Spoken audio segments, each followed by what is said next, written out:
ஆயுத நேயர்களுக்கு அன்பு வணக்கங்கள். கிளைமேக்ஸை எட்டுகிறது தேர்தல் திருவிழா. நாளைக்கு இந்த நேரம் தமிழ்நாட்டு அரசாங்கத்துடைய அடுத்த முதலமைச்சர் யார் என்று தெரிந்துவிடும். ஆட்சி தக்க வைக்கப்படுகிறதா, மாறுகிறதா, தமிழக சட்டமன்ற பேரவையில இடம்பெற போகக்கூடிய கட்சிகள் எவை என்னென்ன எண்ணிக்கையில அப்படிங்கிறது தெரிந்துவிடும்.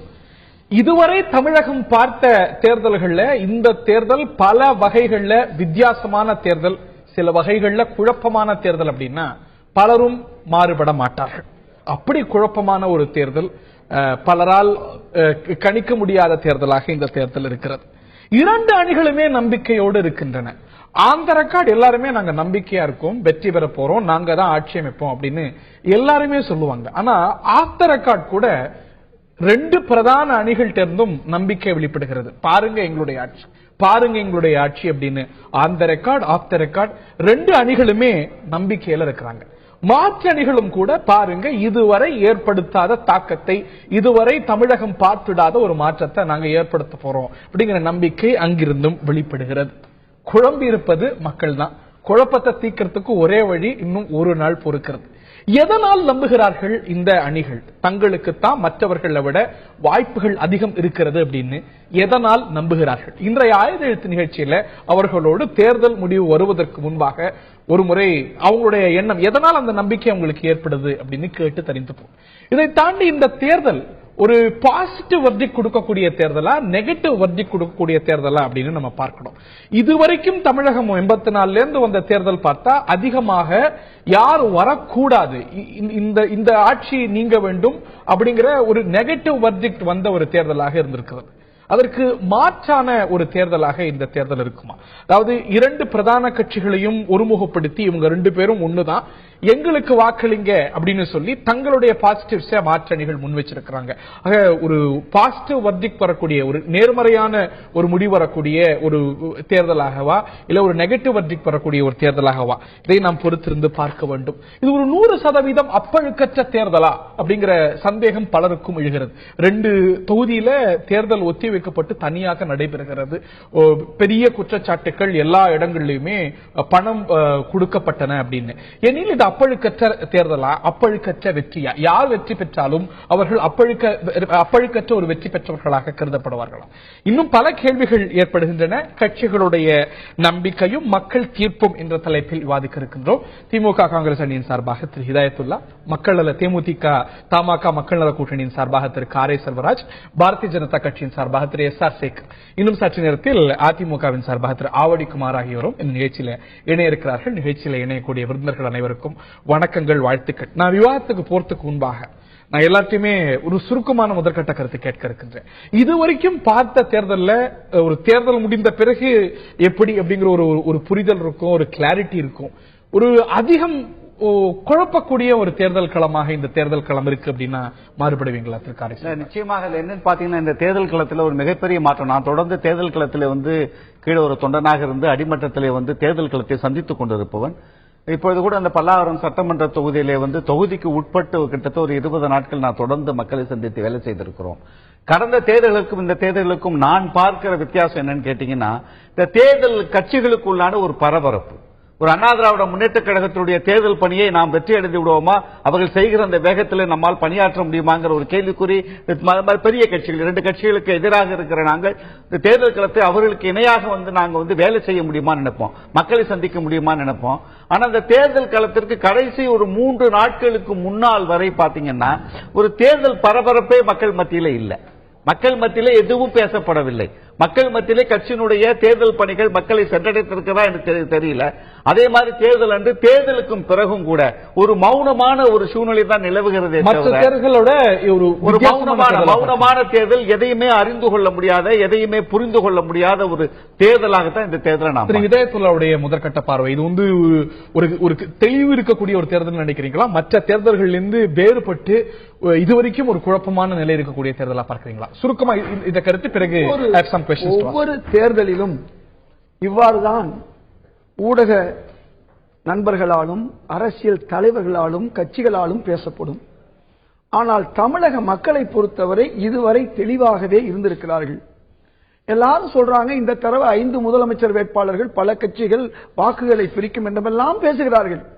1989 ஏறத்தாழ 5 முதல்வர் வேட்பாளர்கள் 5 பெரிய கட்சிகள் பிரிந்து வேலை செய்த காலகட்டமும் உண்டு. அன்னைக்கு திமுக வென்றது. எப்படிப்பட்ட ஒரு சூழல் சொன்னா, வாக்குகள் பிரிக்கக்கூடிய ஒரு நேரத்தில் கூட திமுக வென்றது. இது ஏன் நான் சொல்றேன்னா, அந்த 89 இருந்து 91, 96, 2006, 2011 வரையும் மக்கள் தெளிவாக இருந்து வாக்களித்திருக்கிறார்கள். எந்த கூட்டணி ஆட்சிக்கோ இல்லாத ஒரு சூழலிலே ஒரு கட்சி ஆட்சி இல்லை என்றால் இன்னொரு கட்சி வந்ததைத்தான் நாம் பார்த்திருக்கோம். இந்த தடவையும் மக்கள் அதே தெளிவான முடிவை எடுத்திருப்பார்கள். எப்படிப்பட்ட ஒரு சூழல் என்றால், வாக்குகளை பல கட்சிகள் தெளிவாக முடிவு எடுத்திருப்பார்கள். அது பற்றின ஒரு தெளிவு கண்கூடா இருக்கா அப்படிங்கறதான் கேள்வி. அப்படி அல்ல, தெளிவு என்பதுதான் நாளைக்கு காலையில் தெரிய போது. திமுகவுக்கு நிச்சயமாக வாய்ப்புகள் அதிகமாக இருப்பதாக மக்கள் கருதுகிறார்கள். அரசியல் கருத்துக்களுக்கு பிறகு வரேன்.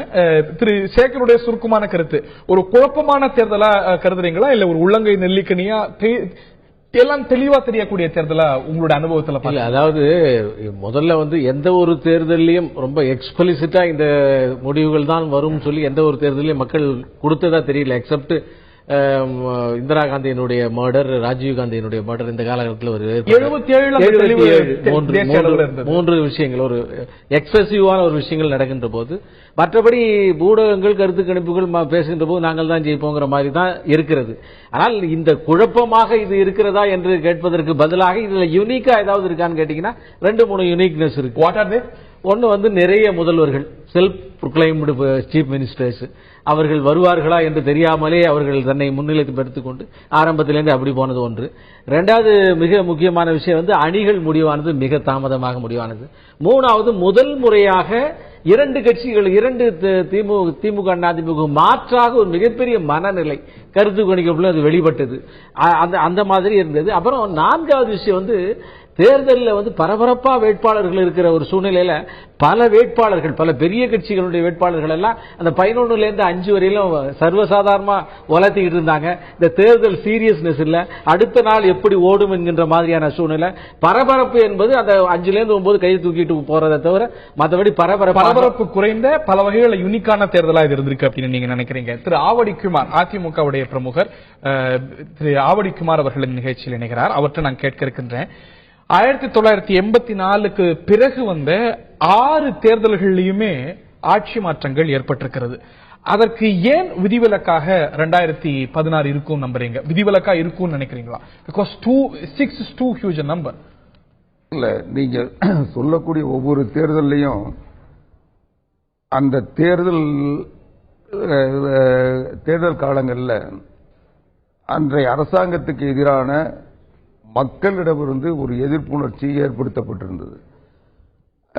அது மட்டும் இல்லாம இருந்ததா ஏற்படுத்தப்பட்டிருந்தது. அது எல்லா தேர்தலையும் 2001 நீங்க ஏற்படுத்தியிருந்தீங்களோ? இல்ல, ஏற்படுத்தப்பட்டிருந்ததுன்னா அது தாங்களாகவே சிலர் ஏற்படுத்திட்டாங்க, சிலர் செயற்கையாக ஏற்படுத்தினாங்க. அது ஆக அதுதான் நிலை. இந்த தேர்தலில் அதை ஏற்படுத்துவதற்கு திராவிட முன்னேற்ற கழகம் திட்டமிட்டு ஒரு 8 மாசமா அவங்க இந்த மார்க்கெட்டிங் நிபுணத்துவத்தை பயன்படுத்தி முறையா பல கோடிகளை செலவழிச்சு, இன்னும் சொல்ல போனா மீடியாக்கெல்லாம் கெட் டுகெதர் பார்ட்டி வச்சு எல்லாரும் எப்படி கன்வின்ஸ் பண்ணமோ, இந்தியாவிலே வலிமை வாய்ந்த தகவல் தொடர்பு சாதனங்களை வச்சிருக்கிற ஒரு நிறுவனத்தை தன்னுடைய குடும்பத்தில் இருப்பதால் அவங்க இந்தியா முழுக்க அதை செஞ்சாங்க. அதனுடைய பலன் ஒரு பிரமிப்பை உருவாக்கி இருக்காங்களே ஒழிய, இது நிச்சயமா 1980ல எப்படி வள்ளுவர் கோட்டத்திலிருந்து விழாவுக்கு அலங்காரத்தெல்லாம் பண்ணிட்டு மக்கள் தீர்ப்போரன் காத்துட்டு இருந்து முடி வந்த உடனே மூட்டை கட்டிட்டு வீட்டுக்கு போனாங்களோ அந்த நிலையை நிச்சயம் ஏற்படுத்துவாங்க மக்கள். ஒன்றும் இது திமுகவுக்கு ஆதரவான சூழ்நிலை தமிழ்நாட்டில் இல்லவே இல்லை. மக்கள் ஏமாளிகள் இல்லை, அவங்க ஆட்சியினுடைய பாதிப்புகளை மக்கள் மறந்துட்டாங்கன்னு நினைக்கிறது ஊடகங்கள் ஏற்படுத்தி இருக்கின்ற பிரம்மை. அதற்கு ஊடகங்கள் அவர்களுடைய இந்த மார்க்கெட்டிங் மார்க்கெட்டிங் பிரமிப்பை ஏற்படுத்திச்சு அப்படின்னீங்க. தமிழக மக்களுக்கெல்லாம் பிரமிப்பை 2 பேரும் சேர்ந்து ஏற்படுத்தின ஒரு விஷயம் இருக்கிறது. அதுதான் கஸ்தூரி பாட்டி. ஒரு சிறிய இடைவேளைக்கு பிறகு மேலும் இன்னும் பல கேள்விகள் எழுகின்றன. இது 100% தூய தேர்தலாக நடந்திருக்கிறதா அப்படிங்கிற கேள்வி எழுந்திருக்கிறது. எனில் யார் வெற்றி பெற்றாலும் அது வந்து ஒரு அப்பழுக்கற்ற வெற்றியா பார்க்கப்படுமாங்கிற கேள்வி எழுந்திருக்கிறது. யார் வர வேண்டும் என்ற ஒரு தேர்தலாக இந்த தேர்தல் இருந்திருக்கிறதா, யார் வரக்கூடாது என்ற தேர்தலாக இருந்திருக்கிறதா, இருவர் வரக்கூடாது என்ற கோஷம், 2 பேருமே வரக்கூடாது, 2 பிரதான ஆளுமைகளும் 2 பிரதான திராவிட கட்சிகளும் வரக்கூடாது என்ற அந்த கேம்பெயின் ஈடுபட்டிருக்கிறதா, இதையெல்லாம் குறித்த கேள்விகள் நமக்கு எழுகின்றன. கட்சிகளுடைய நம்பிக்கையும் மக்கள் தீர்ப்பும் என்ற தலைப்பில் விவாதித்து வருகின்றோம். நாளைக்கு தான் கிளைமேக்ஸ். எதனால் கட்சிகள் நம்பிக்கையோடு இருக்கின்றன, மக்கள் தீர்ப்பு அவர்கள் பக்கம்தான் அப்படின்னு எதனால் நம்புறீங்க? இன்னைக்கு வந்து ஒரு இருதுருவ போட்டியாகத்தான் தமிழக அரசியல் இருந்து வந்திருக்கிறது. இம்முறையும் அப்படித்தான் இருக்கிறது என்பது பிரதான கணிப்புகள். ஏன் அதற்கெல்லாம் மாற்றான ஒரு களம், உங்களுக்கு ஆதரவான களம்னு நீங்க நம்புறீங்க? இல்ல, அந்த கணிப்புகளிலே நமக்கு ஒரு வேறுபட்ட கருத்துக்கள் உண்டு. ஊடகங்களிலே வருகிற கணிப்புகள் வந்து இப்ப பொதுவா நீங்க வந்து கேட்டீங்கன்னா, வீட்டுல இருக்கிற 4 பேர்த்த கூட நீங்க கேட்டீங்கன்னா யாருக்கு ஓட்டு போட்டுங்கன்னு கேட்டீங்கன்னா யாருமே சொல்றது இல்லை, பெரும்பாலும் சொல்லுவதில்லை. நீங்கள் வந்து தேர்தலுக்கு முந்தைய கருத்து கணிப்பு, பிந்தைய கருத்து கணிப்புன்னு எடுக்க போகிற இடங்கள் எல்லாம் யார் உங்களுக்கு வந்து பதில் சொல்லுகிறார்களோ அதுல 95% 99% வரைக்கும் கட்சி சார்ந்தவர்கள். இப்ப என்னை கேட்டா நான் வந்து அதிமுக பம்பரத்துக்கு ஓட்டு போடுவேன், நான் தைரியமா பொது தளத்திலிருந்து நான் சொல்லுவேன். பொதுவாகவே நீங்க கிராமங்கள்ல கூட கருத்து கணிப்புகளை பொறுத்த வரைக்கும், குறிப்பா நம்மளதெல்லாம் எடுத்துக்கிட்டா ஒரு சயின்டிபிக் சாம்பிள் வச்சுக்கிட்டு இந்த வயதினர், இந்த பகுதியினர், எல்லா பகுதியும் கவர் பண்ணணும். தொடர்ந்து மக்களியார் பக்கம் நிகழ்ச்சியில் விளக்கப்பட்டது போல வாணியம்பாடிக்கும் ஸ்ரீரங்கத்துக்கும் ஒரே சாம்பிள் கிடையாது. ஒவ்வொரு தொகுதிக்கும் ஒவ்வொரு வகையான வாக்காளர்கள் இருக்கு. அதை எடுத்துக்கிட்டு நான் என்ன கேட்கிறேன்னா, கருத்து கணிப்புகள் சரியா இருக்கலாம், தவறா இருக்கலாம், நாளைக்கு முடிவு வரும். இதற்கெல்லாம் மாற்றான ஒரு சூழ்நிலை, ஒரு அண்டர் கரண்ட்ல உங்களுக்கு ஏதுவான சூழ்நிலை இருக்குன்னு முக்கியமான காரணம் என்னன்னு கேட்டீங்கன்னா, இப்ப ஆண்ட கட்சியும் ஆளுகிற அண்ணா திராவிட முன்னேற்ற கழகம், திராவிட முன்னேற்ற கழகத்தினுடைய இந்த தேர்தல் பணிகளுடைய செயல்பாடுகள் வந்து மிகப்பெரிய ஒரு மாற்றத்தை தான் தந்திருக்கு. எங்களுக்கு ஒரு நம்பிக்கையை கொடுத்திருக்கு. எப்படி? அதுக்கு என்ன காரணம் கேட்டீங்கன்னா, தேர்தலுக்கு முன்பாக வரைக்கும் அவருடைய தேர்தல் அணுகுமுறை, அவருடைய தேர்தல் பார்வை, இந்த தேர்தலை எப்படி கொண்டு செல்ல வேண்டும் என்று அவர்கள் திட்டமிட்டு இருந்தார்களோ அந்த திட்டமிடுதலுக்கு அவர்களுக்கு கிடைத்திருக்கிற ஒரே வெற்றி என்னன்னு பாத்தீங்கன்னா, அந்த கடைசியாக அந்த 3 நாட்களில் பணத்தை கொண்டு போய் சேர்த்ததுல மட்டும்தான். மக்கள் மனதை அவர்கள் வென்றெடுக்கவில்லை. மக்களிடமிருந்து எந்த விதமான செய்தியை நாம் அறிந்து கொள்ள முடியாத அளவிற்கு ஒரு மௌனமான ஒரு சூழ்நிலை தான் நிலவி கொண்டிருக்கிறது. நீங்க பொது தளத்துல, வலைதளங்கள்ல, பொதுவாக நடக்கிற நிகழ்ச்சிகள்ல, ஒரு விவாதங்கள்ல நீங்க நடக்கும் போது பாத்தீங்கன்னு சொன்னா, மக்களுடைய மக்கள் வந்து எதை நோக்கி போறாங்கன்னு நீங்க பாத்தீங்கன்னா, ஒரு மாற்றத்தை நோக்கிய சிந்தனை மக்கள் மத்தியில். இவர்கள இருவர் யாராவது வென்றா நீங்க என்ன ஒரு காரணம் சொல்வீங்கன்னா, இயல்பா பணத்தால் வென்றார்கள் அப்படிம்பீங்க. ஆனா இப்பயே அதை மாற்றி சொல்றீங்க, பணம் கொடுத்ததனால் எரிச்சல் அடைஞ்சாங்க. இல்ல, நான் அதுல ரொம்ப வெளிப்படையா நீங்க பேசணும்னு கேட்டீங்கன்னா, தேர்தலுக்கு ஒரு 3 நாட்களுக்கு 4 நாட்களுக்கு முன்னால் இருந்த ஒரு மிகப்பெரிய நம்பிக்கை, மாற்றத்திற்காக மக்கள் வாக்கினை தருவார்கள், மக்கள் நல கூட்டணி, தேமுதிக தமாக கூட்டணி மிக பெரும்பான்மை இடங்களை பெற்று ஆட்சி அமைக்கும் என்ற நம்பிக்கையில் கடைசி ஒரு 3 நாட்களில் தமிழகத்தில் நடந்த நிகழ்வுகள் ஒரு சரிவை கொடுத்திருக்கிறது என்பதை ஏற்றுக்கொள்ள வேண்டும். அதுக்கு என்ன காரணம் கேட்டீங்கன்னு சொன்னா, நீங்க தேர்தல் களத்தில் ஏற்கனவே சொன்ன மாதிரி தேர்தல் களத்திலே அதிமுக திமுகவினுடைய அணுகுமுறையே மிகப்பெரிய மாற்றம். அவர்கள் என்ன முடிவு பண்றாங்க கேட்டீங்கன்னா, நீங்க என்ன கொள்கை சார்ந்த அரசியல், மக்களுக்கு என்ன செய்யறோம் என்ன செய்யல நீங்க கொண்டு போய் சேர்க்கிற அந்த செய்திகளை விட எந்த செயல்பாட்டில் அவர்கள் கவனமாக இருக்க வேண்டுமோ, கடைசி 3 நாட்களில் மக்களிடம் கொண்டு போய் பணத்தை சேர்த்தால் மட்டுமே வெற்றி அடைய முடியும் என்கிற சூட்சமம் அவர்களுக்கு தெரிந்திருந்ததுக்கு என்ன காரணம் கேட்டீங்கன்னா, அதுதான் உங்களுக்கு வீழ்ச்சியை கொடுக்குங்கிறீங்க. இல்ல, வீழ்ச்சி இல்ல, நான் வந்து வெளிப்படையா சொன்னீங்கன்னா ஒரு மிகப்பெரிய மாற்றத்தை அதுவே கொடுப்பதற்கான வாய்ப்புகளும் தமிழக தேர்தல் களத்தில் அது மாற்றத்தை தான் கொடுக்கும் அப்படிங்கிறீங்க. அதாவது அவங்களுக்கு எதிரான ஒரு சூழ்நிலை நாளைக்கு நீங்க சொல்ல மாட்டீங்க, இருவர்ல யாராவது ஒரு பணத்தால் ஜெயித்தார்கள், பணபலம் வென்றது சொல்ல மாட்டீங்க. அதுதான் நான் முதல்ல ரொம்ப சேஃபான ஒரு வார்த்தையும் சொன்னேன். மிக பெரும்பான்மை பெற்று மக்கள் நல கூட்டணி தேமுதிக ஆட்சி அமைக்கும் என்று நாங்கள் நம்பி இருந்த அந்த 100% நம்பிக்கையில் கடைசி 3 நாட்களில் தமிழக தேர்தல் களத்தில் பணத்தை கொண்டு போய் அவர்கள் சேர்த்திருப்பதை பார்க்கிற பொழுது அந்த எங்கள் சிந்தனையில் சிறிது சரிவு ஏற்பட்டிருப்பது உண்மை. இது தூய தேர்தலா அப்படிங்கிற கேள்வி இருக்கு, நான் இருவத்தையுமே கேட்கிறேன். திரு ஆவடிக்குமார் கிட்ட முதல்ல கேட்கிறேன். இன்னைக்கு 234 தொகுதிக்கு நடக்காம 232 தொகுதிக்கு மட்டுமே தேர்தல் நடந்திருக்குதுங்கிறதே ஒரு அவமானமான ஒரு விஷயமா நம்ம சேர்த்தே பார்க்கணும். பெரிய அளவுக்கு அதிமுகவும் திமுகவும் பணம் கொடுத்ததுங்கிற குற்றச்சாட்டு, அதற்கு பலு சேர்க்கிற வகையில நிறைய பேர் பிடிபட்டிருக்கிறாங்க, அரசு செய்யப்பட்டிருக்கிறாங்க. தேர்தல் ஆணையமே நேரடியாக குற்றம் சாட்டுது ரெண்டு கட்சிகள் மேல. இது ஒரு அவமானமான ஒரு விஷயம் இல்லையா? இது ஒரு நீங்களே வெற்றி பெற்றாலும் ஒரு தூய அப்பழுக்கற்ற வெற்றின்னு சொல்ல முடியுமா? இல்ல, நீங்க சொல்ல சொன்னீங்க தேர்தல் கமிஷனே ரெண்டு கட்சி மேல குற்றம் சாட்டுதுன்னு சொன்னீங்க. கட்சி மேல இல்ல, அந்த கட்சியை சேர்ந்தவர்கள் மேல. அதுதான் சொல்றேன். யார் குற்றம் செஞ்சாங்களோ, குற்றம் சாட்டப்பட்டார்களோ அவர்கள் மீது குற்றம் இருக்கு. இதனால இந்த கட்சி முழுக்க இதை செஞ்சதுன்றத இங்க சொல்றத நான் ஏத்துக்க முடியாது.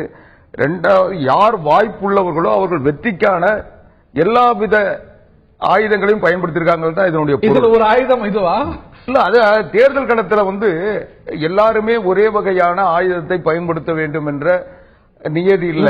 நான் முடிச்சிடறேன். நீங்க கேட்ட கேள்வி நான் பதில் சொல்றேன். இன்றைக்கு நீங்கள் பணத்தை பயன்படுத்துறது அல்லது பணத்தை கொடுத்ததை மட்டும் இன்றைக்கு ஊடகங்களும் மற்ற அரசியல் ஆய்வாளர்களும் பொது உணர்வாளர்களும் பேசுறோம். ஆனா இதுக்கு மேல பல தவறுகள் நடந்திருக்கு. இன்னைக்கு தமிழ்நாடு முழுவதும் ஒரு சில கிராமங்கள் ஒரு தவறு நடந்ததுன்னா இன்னொரு தவறு அர்த்தமா? அந்த தவறையெல்லாம் தேர்தல் நீக்க முடியல. இதை மட்டும் நீக்கி இருக்கணும்னு நீங்க எதிர்பார்க்கறது தவறுன்னு சொல்லுவாங்க. ஒரு இன்டெகிரிட்டியா நீங்க சொல்றது உங்களுடைய இந்த நாட்டுல ஆண்டாண்டு காலமா இருக்கிற கள்ளப்பண புழக்கத்தை இந்த தேர்தல் நேரத்தில் மட்டும் தடுக்கணும்னு முயற்சி பண்றீங்க. இது தேர்தல் கமிஷன் இதை செய்யணும், இந்த அரசாங்கங்கள் செய்ய முடியாது. சொல்லுங்க,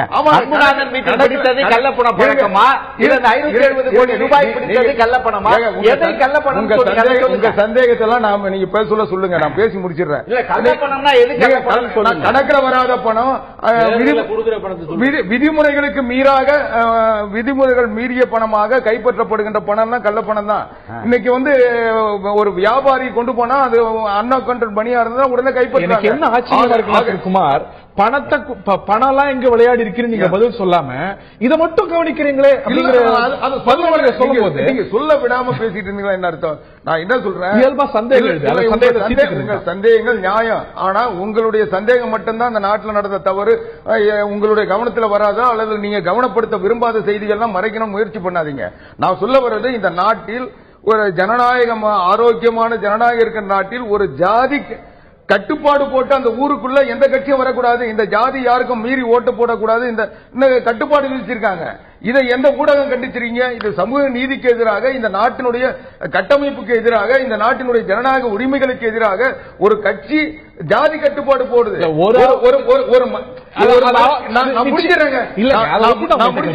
ஒரு மத அமைப்புகள் இந்த மதத்தை சார்ந்தவர்களை தவிர வேற யாரும், இந்த மதம் ஆதரிக்கிறவரை தவிர வேற யாருக்கும் ஓட்டு போடாதீங்கன்னு அவங்களுடைய மத நிறுவனங்கள்ல முடிவு பண்றாங்க.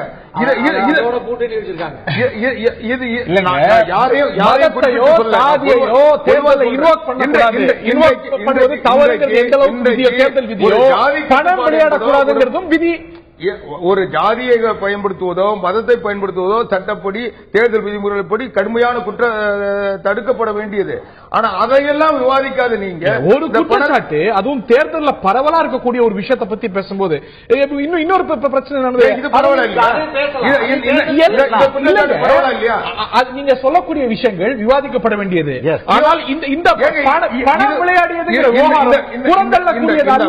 இந்த பண பிரச்சனை கண்டுபிடிக்கப்பட்ட வழக்கு போடப்படும், அவர்கள் தேர்ந்தெடுக்கப்பட்ட அவருடைய வழக்கு தேர்தல் ரத்து செய்யப்படும். ஆனா நான் சொல்லக்கூடிய குற்றச்சாட்டுகள் இந்த சமுதாயத்தின் மீது, இந்த சமுதாயத்தில் இருக்கிற நடைமுறை மீது தொடுக்கப்பட்ட தாக்குதல், இந்த சமுதாயத்தில் இந்த சமூக நீதிக்கு எதிராக திட்டமிட்ட ஒரு சதிக்குலைவு, சதி திட்டம், இது சமுதாயத்தை பாதிக்கும்.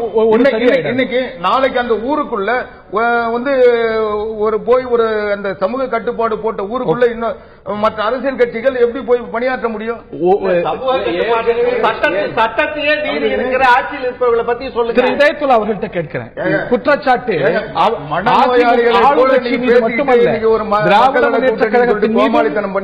திராவிட முன்னேற்ற கழகத்தின் மீதும் உங்க கூட்டணியிலுமே குற்றச்சாட்டு எழுந்திருக்கிறது. மற்ற அணிகள் குற்றம் சாட்டு வச்சிருக்காங்க. அரவக்குறிச்சி தேர்தல் தள்ளி போறதுக்கான காரணத்துல 2 தரப்பு மேலுமான குற்றச்சாட்டு காரணமா இருந்திருக்கிறது. இது குற்றச்சாட்டு உங்கள் மீதும் இருக்கிறது. நீங்க வந்து ஒரு ஹோலிக்கவா இதுல நடந்துக்க முடியுமா? நீங்க எப்படி சொன்னாலும் மக்களுக்கு உண்மை தெரியும். யாரு பணம் கொடுக்கும் போது பிடிபட்டார்கள், எப்படி பிடிபட்டார்கள் என்பது தெரியும். குற்றமுள்ள நெஞ்சலவா குறுகிருக்கும் கோயிலம்பா உனக்கு உங்கள் அணியை சேர்ந்தவர்களும் பிடிபட்டிருக்கிறார்கள், கைதும் செய்யப்பட்டு. அதாவது ஒரே ஒரு விஷயம், இப்ப இவ்வளவு நேரம் கோப குமுறல் நீங்க குமார்கிட்ட பாத்தீங்க. அதுல இருந்து எங்க குற்றம் இருக்குது தெரியும். எங்க அப்பா குதிரைக்குள்ள இல்லைங்கிற மாதிரி வெடிச்சு கிளம்பினாரு. நான் அது மாதிரி கிளம்ப விரும்பல. ஏன் தெரியுமா? இன்னைக்கு உள்ளபடியே லகானிகை, அதாவது நம்முடைய தேர்தல் கமிஷனர் கையில உண்மையான பல்லு இருந்துச்சு. நாகப்பட்டினத்துல கைது செய்யப்பட்டது யாரு? 3 பேருக்கு மேல கைது செய்யப்பட்டிருக்காங்க. வேற சில மாவட்டங்கள்ல கைது செய்யப்பட்டிருக்காங்க. உங்க கணக்கு பிரகாரம் பார்த்தா இன்னைக்கு என்ன தெரியுமா நடந்திருக்கணும்? 232 தொகுதிகள்ல தேர்தல் நிறுத்தப்பட்டிருக்கணும். 2-3 தொகுதியில வேணா நடந்திருக்கணும். இதுதான் நடந்திருக்கணும். ஆனா இங்க லகானிகையில வந்து லகான் கிடையாது, ஜெயிதிகையில கைது பண்ணக்கூடிய அதிகாரம் கிடையாது. இப்படி இருக்கிறதுனால இந்த தேர்தல் கமிஷனை வச்சுட்டு இந்த மாதிரி ரிசல்ட் தான் எதிர்பார்க்க. அதுல 232 2 மட்டுமே எடுத்துப்போம். 2ல 1ல குறிப்பாக அரவக்குறிச்சியில உங்க அணியை சேர்ந்த வேட்பாளருடைய பிரமிசஸ்ல இது நடந்திருக்கிறது. பணம் பறிமுதல் செய்யப்பட்டிருக்கிறது. 2 கோடி ரூபாய் பறிமுதல் செய்யப்பட்டிருக்கிறது. அது இந்த தேர்தல் ஏன் ஒத்திவைக்கப்படுது அப்படிங்கிற காரணத்தை தேர்தல் அதுவும் ஒரு காரணமா. உங்களுக்கு சொல்றேன், அரவக்குறிச்சியில பணம் கொடுக்கும் போது திமுக வேட்பாளர் பிடிக்கல, அவர் மகன் வீட்டுல போய் பிடிச்சிருக்காங்க. இவ்வளவுதான் விஷயமா?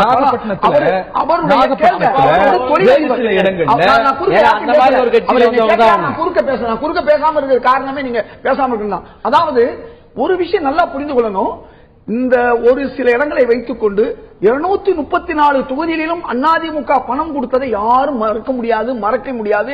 இத்தனை கோடி ரூபாய் இவ்வளவு காலமா பிடிபட்டதுல நீங்க 95% அதிமுகவிடமிருந்து பிடிபட்டது மட்டுமல்லாமல் இந்த தேர்தல் உலகம் முழுக்கும் பேசப்படுவதற்கு காரணமே பணம் கொடுத்து வாக்கு வாங்கக்கூடிய பிடிப்பட்டது அதிமுகவினர் மட்டுமல்ல, கைது செய்யப்பட்டது அதிமுகவினர் மட்டுமல்ல, உங்கள் அணியை சேர்ந்த தேர்தல் கணிப்பு மாதிரி சாம்பிள் சர்வே மாதிரி வேணா சில விஷயம் சொல்றீங்க. எப்படி எல்லாருடைய வாக்குகளும் நாளைக்கு என்னப்பட போதோ அப்படிதான் அதிமுக கொடுத்தது அதிகம். நீங்க நினைக்கிற மாதிரி மற்ற கட்சிகளும் சிறு சிறு கட்சிகள் வசதி உள்ளவங்க கொடுத்திருக்காங்க. நான் அது முக்கியமா இல்ல. நீங்க தப்பி தவறி 1 இடம் 2 இடம் சொல்ல முடியும். 232 இடங்களிலும் யார் கொடுத்திருக்கா, 234 இடங்களில் யார் கொடுக்க போறா என்று பார்த்தால் அதிமுக மட்டும்தான் கொடுத்ததுன்னு மக்களுக்கு தெரியும்.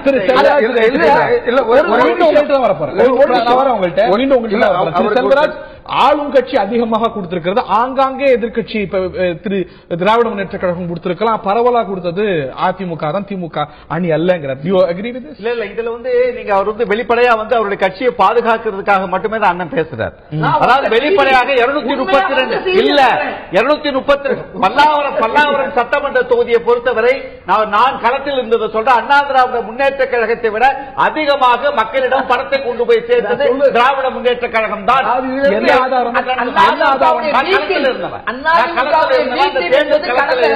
கடந்த 4 நாட்களுக்கு முன்பு வரைக்கும் என்ன பேசினாரு? ஜெயலலிதாவை புகழ்ந்து பேசினாரு. அது மட்டுமல்ல, முல்லை பெரியாருக்கு காரணம் ஜெயலலிதா சொன்னாரு. நான் தோத்து விட்டால் சன்னியாசம் போவேன்னு சொன்னாரு. ஏன் சொன்னாரு? ஏன் ஓட்டு பூரா அதிமுகவுக்கு போகணும்னு சொன்னாரு. அதற்கு நீங்க இப்ப பேசுறீங்க.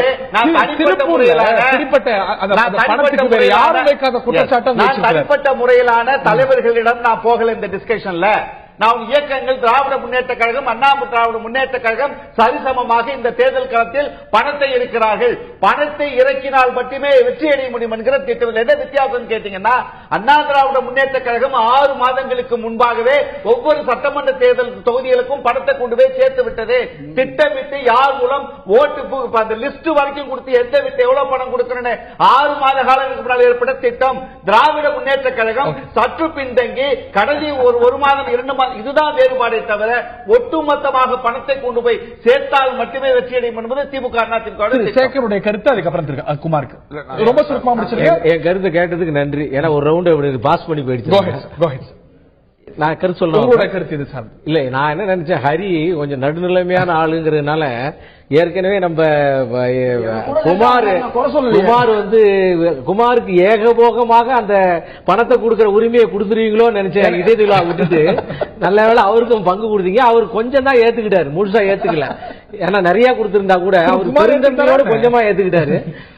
குமார் ஏத்துக்கிட்டாரு நினைக்கிறீங்களா? குமார் வந்து தெரியாம ஏத்துக்கிட்டாரு. நீங்க ஏகபோகமா கொடுத்துருவீங்களோ நினைச்சேன். இவருக்கும் பங்கு கொஞ்சமாவது ஏத்துக்கிட்டாரு. ஆக ரெண்டு பேருமே இது. இப்ப நீங்க முதல்ல ஒரு கேள்வி கேட்டீங்க, அதுல என்கிட்ட பதில் கேட்கல. அதாவது எந்த வகையில நீங்கள் ஜெயித்து விடு, ஏன்னா உங்க கேள்வி ஞாபகம் வச்சு நான் தான் பதில் சொல்ல வேண்டியது.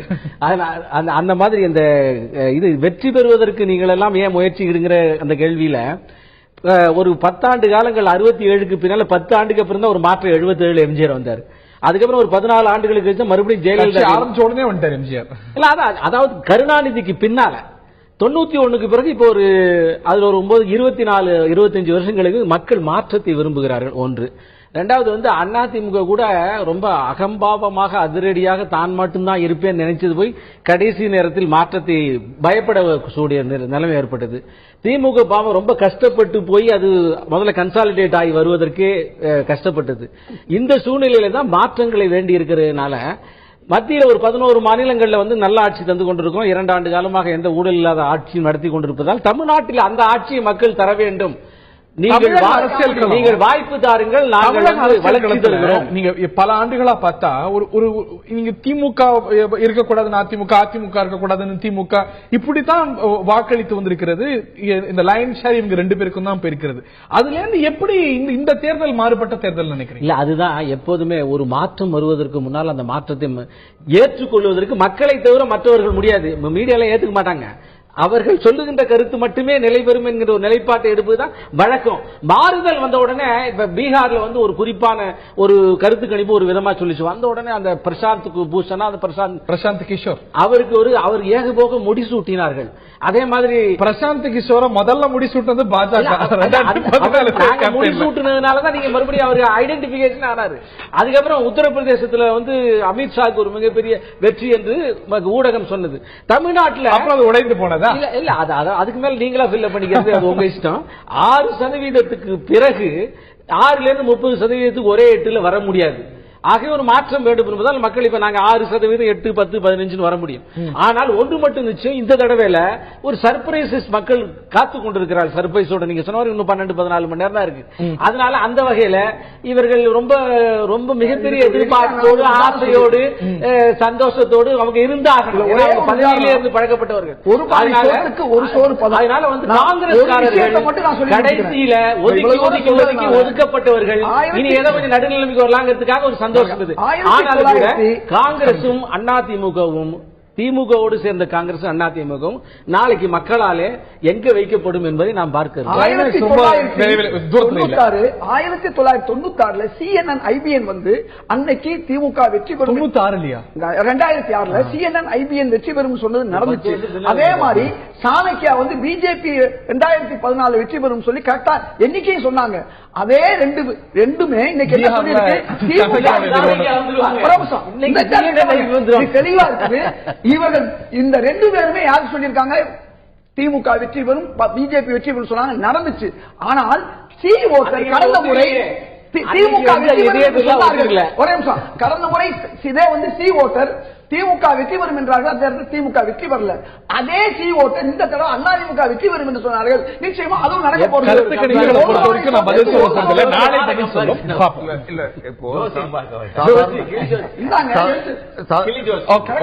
ஜோசியம் அல்ல.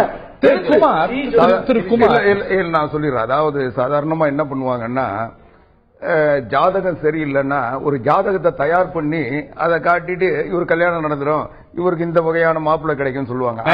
அந்த மாதிரி திமுகவினுடைய நிலைமை இன்னைக்கு மாறி இருக்கு. அதை வந்து நம்ம இதயத்துள்ள கொஞ்ச நாளைக்கு பிறகு மீடியாவில் வந்திருக்காரு.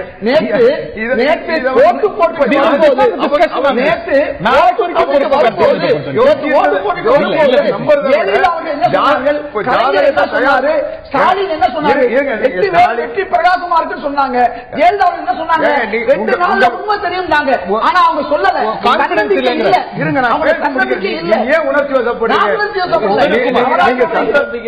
சட்டம் போடுறதுனால நாளைக்கு ரிசல்ட் உங்களுக்கு வந்து போறது கிடையாது. நீங்க உங்களுடைய இவ்வளவு நாள் உங்களுடைய பிரச்சார தந்திரத்தினுடைய பலன் இன்னும் ஒரு 12-13 மணி நேரத்துல வெளிவந்து, அதனால நீங்க இந்த கத்துறதுனால ஒன்னும் மாற்றம் வந்துட போறது நீங்க என்ன நடந்தது நாட்டுக்கு தெரியும். பர்சனலா போக வேண்டாம். இப்ப எல்லாத்தையும் இன்னொரு விஷயத்தை கொண்டு வர விரும்புறேன்.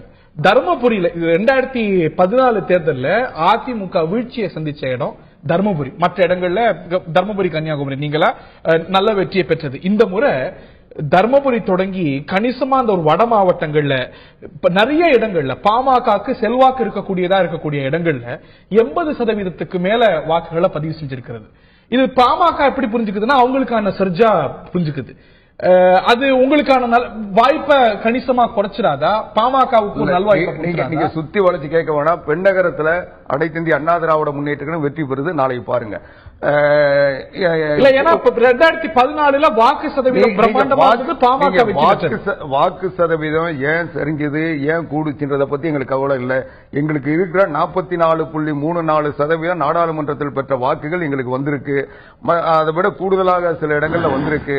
ஆனா மற்ற கட்சிகள் வந்து அவங்களுக்கு வந்து எவ்வளவு வாக்கு வாங்குறாங்கன்றத நாளைக்கு தான் சொல்ல முடியும். நீங்க வேணா எந்த வகையில பார்த்தாலும் தமிழ்நாட்டில் இந்த தேர்தல் முடிவு என்பது எல்லாருக்கும் அதிர்ச்சி தரத்தக்க வகையில் அனைத்து இந்திய அண்ணா திராவிட முன்னேற்ற கழகம் எப்படி நாடாளுமன்ற தேர்தலில் மிக பெரும் 37 இடங்களும் கைப்பற்றியதோ அதை போன்ற நிலைமைதான் நாளைக்கு நடக்க போகுது. இது யாரோ கருத்து கணிப்புகள் எல்லாம் வந்து இன்னைக்கு ஜோசியத்தை நம்பிக்கிட்டு இருக்கோம். இவங்க ஜாதகத்தையே உருவாக்கி இன்னைக்கு இதை பண்ணாங்கன்றது நாட்டு மக்களுக்கு தெரியும். இவங்களுடைய புள்ளி விவரங்கள் அவங்கள திருப்திப்படுத்துமே தவிர நாட்டு மக்களிடத்தில் எந்த மாற்றத்தையும் உருவாக்க. 14ல 44% அதிமுக பெறுது. அதுல ஒரு 10% ஸ்விங் உங்க பக்கம் வரும்னு எந்த அடிப்படையில் நம்புறீங்க? நாங்க நம்பல, மக்கள் நம்புறாங்க. நம்பகத்தன்மை. இது சட்டமன்ற தேர்தல். பாராளுமன்ற தேர்தலுக்கு பின்னால நாங்க கொண்டு போய் ஆம்புலன்ஸ்ல பணம் கொடுத்தோம் அதிமுக என்று சீமான் உட்பட கருணாநிதி தொகுதியில் 500 ரூபாய் கொடுத்தாரு. தடை உத்தரவு துரைமுருகன் 500 ரூபாய் கொடுத்தாரு. எந்த தொகுதியில் திமுக காசு கொடுத்தாரு? திமுக வேட்பாளர் பிடிபட்டு கைது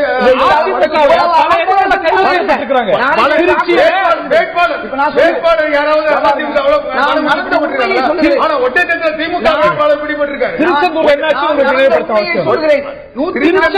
திருச்செந்தூர்ல பணம் கொண்டு போய் தான் பிடிபட்டாங்க. ரொம்ப தெளிவா சொல்றேன், மக்களுக்கு தெரியும். ஓட்டு போட்ட மக்களுக்கு 144 தடை உத்தரவு போட்டது யார்? பாராளுமன்ற தேர்தலில் மின் தடை ஏற்படுத்தது யார்? இரண்டாவது, மூணாவது இந்த காரணமாக இருந்தது யார்? பணம் கொடுக்கப்பட்டது காவலர்களை பயன்படுத்தியது யார்? அதனால் வெற்றி பெற்றார்கள்.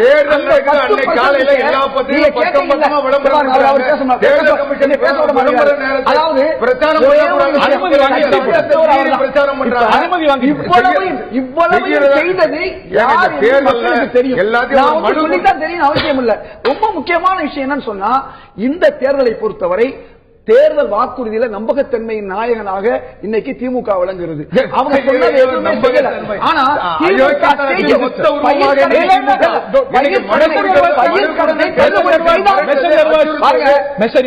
கடனை தள்ளுபடி செய்தார்கள். தொலைக்காட்சி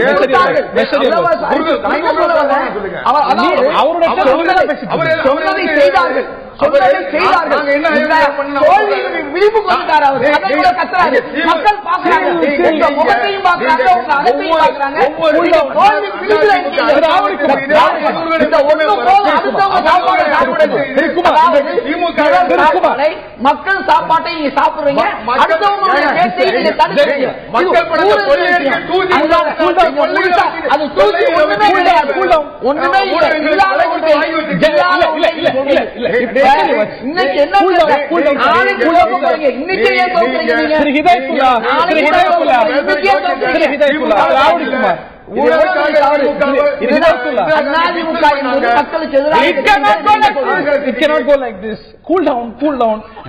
இன்னும் ஒரு 8-10 மணி நேரம் பொறுத்தா போது முடிவு தெரிஞ்சிடும்.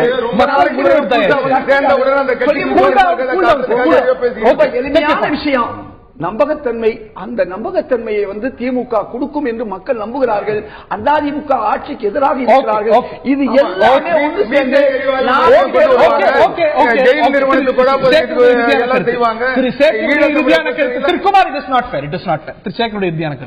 அதாவது ஓரிரு நிமிடங்களுக்கு முன்னாலே இந்த உலகம் பார்த்தது திமுக எப்படி, அண்ணா திமுக எப்படி. அவருடைய ஊழலை சகித்துக் கொள்ள முடியாதவர்கள் காங்கிரஸ் திமுக ஒண்ணுதான். அவங்க 2 பேரும் ஒரே விலங்கிலே மாட்டப்பட்டு அதனால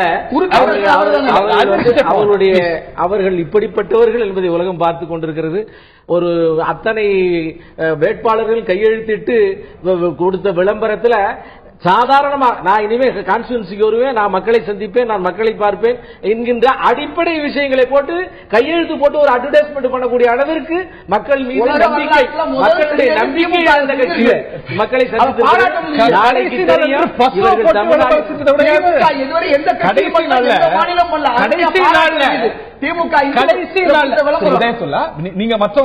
நீங்க குறுக்க பேசும்போது கோவப்பட்டீங்க, அதே நீங்க மற்றவங்களுக்கு கொடுக்கணும். கடைசி நாள்ல பசுவை விளம்பரம் போட்டது யாரு? எல்லாத்தையும் மக்கள் பார்த்திருக்கிறாங்க. பசுவை விளம்பரம் போடுவது தப்பு இல்ல, பசுவை விளம்பரம். ஆனால் செய்யாததை, செய்ய முடியாதை, செய்து இருக்காததை சொல்லி பொய்யாக போட்ட விளம்பரம். தேர்தல் ஆணையத்தினுடைய, தன்னாட்சி பெற்ற தேர்தல் ஆணையத்தினுடைய அதிகாரம் என்ன என்பதை அதிமுகவும் திமுகவும் இந்த தேர்தலில் கேலி குத்தாக்கி இருக்கிறது. அதிகாரத்தின் உச்சியில் இருந்து கொண்டு பணத்தை கொடுத்து வெற்றி பெற முடியும் என்று நினைக்கிறார்கள். எது எப்படி இருந்தாலும், அது மக்கள் நல கூட்டணியுடைய ஆட்சியாக இருந்தாலும், யாருடைய ஆட்சியை மக்கள் கொண்டு வந்தாலும் அது மக்களுக்கான ஆட்சியாக, நிதி நிர்வாகத்தில், பொருளாதாரத்தில் தாழ்ந்து கிடக்கிற தமிழகத்தை உயர்த்தி பிடிக்கிற ஆட்சியாக வர வேண்டும் என்பது என்னுடைய ஆசை. இந்த தருணத்தில் நிகழ்ச்சி நிறைவு செய்தாக வேண்டும். எல்லாவற்றையும் மக்கள் பார்த்திருக்கிறார்கள். மக்கள் தீர்ப்பு தான் மகேசன் தீர்ப்பு. பல சர்ச்சைகள், பல பிரச்சனைகள் இந்த தேர்தலில் எழுந்தன. சில விஷயங்கள் ஒரு லாங் டேர்ம்ல நம்ம இன்ட்ரோஸ்பெக்ட் பண்ணி இந்த முறையில் இருக்கக்கூடிய பல கேள்விகளை, பல சந்தேகங்களை ஆழப்படுத்தக்கூடியவை.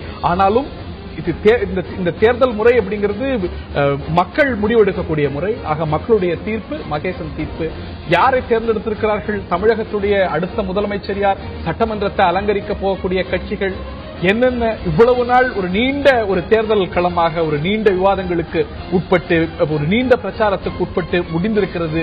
கிளைமேக்ஸும் வந்து விட்டது. மக்களுடைய தீர்ப்பு என்ன அப்படிங்கறத தெரிஞ்சுக்க சரியா ஒரு 12 மணி நேரம் பொறுத்தா போதும் மக்களுடைய முடிவு தெரிய ஆரம்பிக்கும். நிகழ்ச்சியில பங்கு கொண்ட விருந்தினர்கள் அனைவருக்கும், பார்த்த நேர்களுக்கும் நன்றி. இன்னொரு நிகழ்ச்சியில் சந்திப்போம். மக்கள் யார் பக்கம் அடுத்ததாக தொடர்கிறது.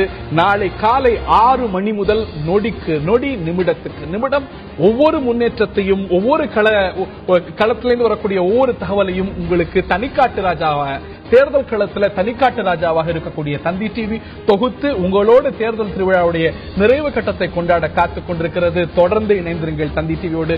நிகழ்ச்சியில் இணைந்த நேர்களுக்கும், பார்த்த நேர்களுக்கும், இணைந்த விருந்தினர்களுக்கும், பார்த்த நேர்களுக்கும் நன்றி. வணக்கம்.